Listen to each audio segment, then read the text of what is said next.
Good evening. I'm Enari Darklor and welcome to Churikua.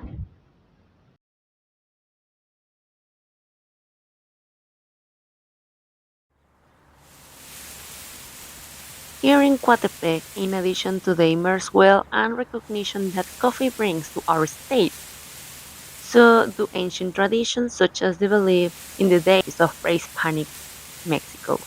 I have to tell you that just like everywhere else, there's a place where rumors swirl that something is going on there that is haunted, and even that those who venture them to harm, interestingly, unlike other places, here only a handful of people dare to go inside, or take on challenges to enter and explore, or even bring something back from that place, even taking a photo.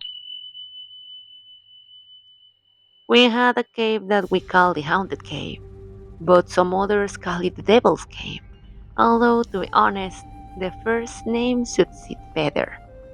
Although there are stories of people who entered the cave for a dare or out of simple curiosity.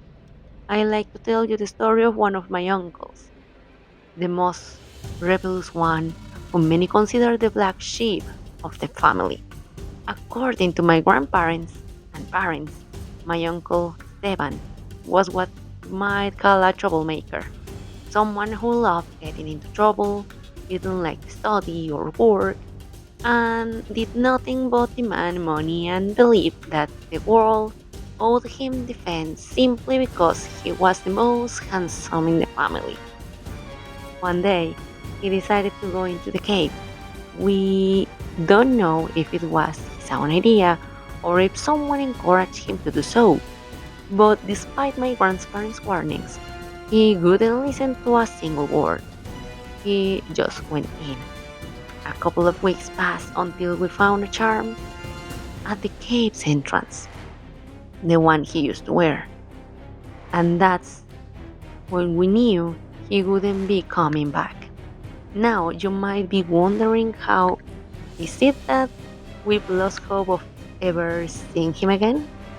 It is believed that there's a great treasure inside, that the god Ira thought it to me it huitzilopochtli, the Mexica god of war, decided to hide a great treasure within that cave, a golden statue in his own likeness.